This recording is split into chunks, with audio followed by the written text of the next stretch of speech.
नमस्कार दोस्तों, आज मैं फिर से सिंधु नदी की शांत धारा पर सफ़र कर रहा हूँ। इस बार एक नए रहस्य की खोज में।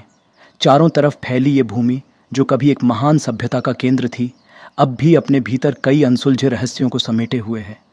जैसे ही मैं अपनी नाव को आगे बढ़ाता हूँ, मेरा मन उस सभ्यता की तरफ जाता है जिसने यहाँ एक बार समृद्धि पाई थी, परंतु जिसकी लिखित भाषा आज भी एक पहेली बनी हुई है।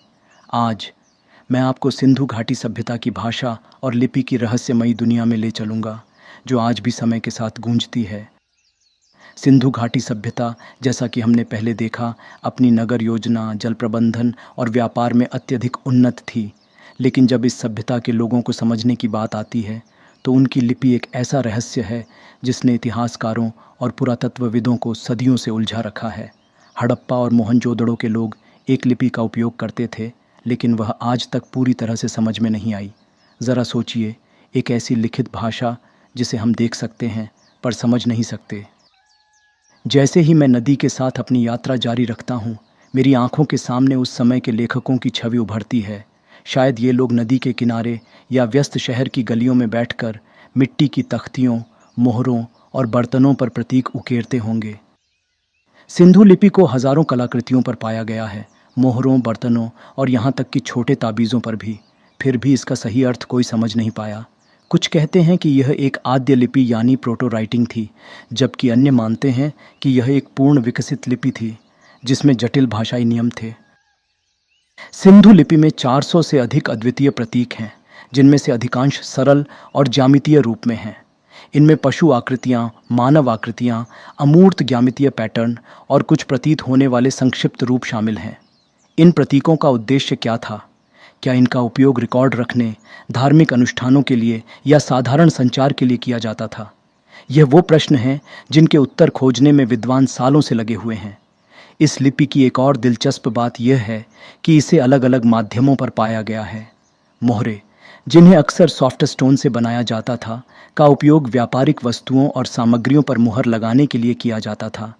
इन मोहरों पर लिपि के साथ साथ जानवरों की कलात्मक चित्रण भी होते थे, जैसे कि प्रसिद्ध यूनिकॉर्न या बैल। ये मोहरें हमें उस समय की दैनिक जीवन की एक झलक देती हैं, लेकिन प्रतीकों का सही मतलब अब भी अज्ञात है। शायद इन मोहरों का उपयोग संपत्ति की पहचान या व्यापारिक संबंधों को दर्शाने के लिए किया जाता था। जैसे ही मैं नदी के किनारे की छाया में बैठकर सोचता हूँ, भाषा और सभ्यता के बीच के गहरे संबंध पर विचार करता हूँ। सिंधु लिपि भले ही अभी तक समझ में न आई हो, उस समय के लोगों के जीवन का एक महत्वपूर्ण हिस्सा थी।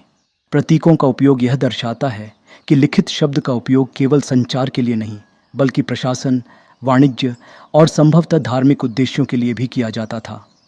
व्यापारिक वस्तुओं और मोहरों पर प्रतीकों की उपस्थिति एक परिष्कृत रिकॉर्ड रखने की प्रणाली की ओर इशारा करती है, जो व्यापार मार्गों और संसाधनों को प्रबंधित करने के लिए अत्यधिक आवश्यक थी। लेकिन इस लिपि की उत्पत्ति पर विद्वानों के बीच बहस और भी अधिक रोचक है। कुछ का मानना है कि सिंधु लिपि पुराने स्थानीय लेखन प्रणालियों से विकसित हुई हो सकती है, जबकि अन्य का सुझाव है कि यह स्वतंत्र रूप से विकसित हुई होगी। यदि यह एक स्वतंत्र आविष्कार था, तो यह दुनिया की सबसे प्रारंभिक लेखन प्रणालियों में से एक होती। लिपि की जटिलता इस बात का प्रमाण है कि सिंधु घाटी के लोग एक अत्यधिक विकसित बौद्धिक संस्कृति के धारक थे।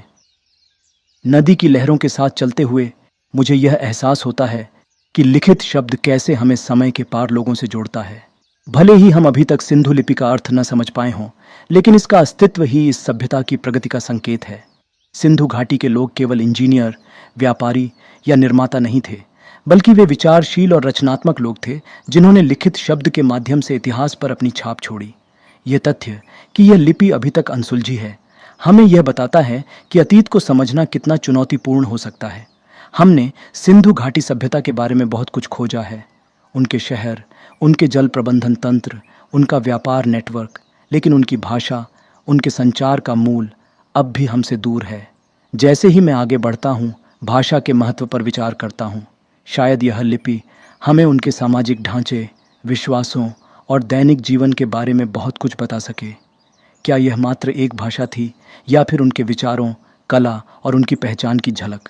हम क्या क्या जान सकते हैं यदि हम केवल उन प्राचीन प्रतीकों को पढ़ पाते।